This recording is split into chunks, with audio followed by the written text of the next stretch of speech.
একজন মানুষ যাকে বলা হয়েছিল তুমি কখনো কিছুই শিখতে পারবে না। একজন ছেলে যাকে স্কুল থেকে বের করে দেওয়া হয়েছিল কারণ তার শিক্ষক বলেছিলেন তুমি বোকার মতো প্রশ্ন করো।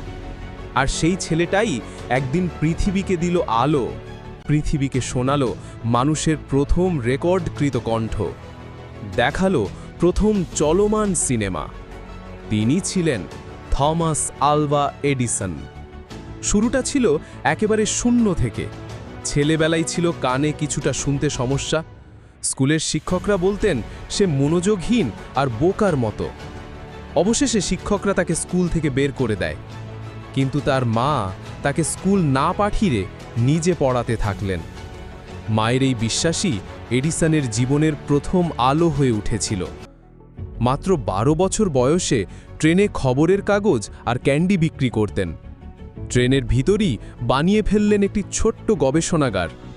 সেখানে বিস্ফোরণ হলে তাকে ট্রেন থেকে নামিয়ে দেওয়া হয়। কিন্তু এডিসন থেমে থাকেননি। তিনি বলেন, আমি ব্যর্থ হইনি, আমি শুধু 10,000 উপায় খুঁজে পেয়েছি যেগুলো কাজ করেনি। বৈদ্যুতিক বাল্ব আবিষ্কার করতে গিয়ে তিনি 10,000 বার ব্যর্থ হয়েছেন। বন্ধুরা বলেছে ছেড়ে দাও, পত্রিকাগুলো লিখেছে পাগল হয়ে গেছে। তবুও তিনি প্রতিদিন প্রতি রাতে নিজে নিজে বলতেন, আমার প্রতিটি ব্যর্থতা আমাকে সঠিক পথের দিকে নিয়ে যাচ্ছে। শেষমেশ একদিন তিনি সফল হলেন। আকাশে তারা তখনও ছিল, কিন্তু পৃথিবীর বুকে জ্বলে উঠল মানুষের তৈরি প্রথম বৈদ্যুতিক আলো। তিনি রেকর্ড করলেন মানুষের কণ্ঠস্বর, যা আগে ছিল অকল্পনীয়। তার ফোনোগ্রাফ যন্ত্র দিয়ে প্রথমবার মানুষের কণ্ঠ রেকর্ড হলো। তারপর এলো মুভি ক্যামেরা, কিনেটোস্কোপ।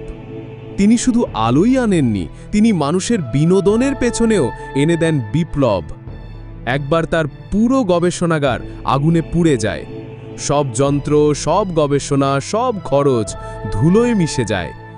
সবাই ভেঙে পড়ে, কিন্তু তিনি বলেন, ভালো হয়েছে, ভুলগুলো পুড়ে গেছে, এবার নতুন করে শুরু করা যাবে।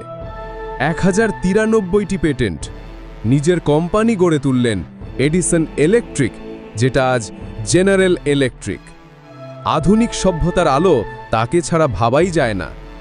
জিনিয়াস হওয়ার মানে 1% অনুপ্রেরণা আর 99% পরিশ্রম।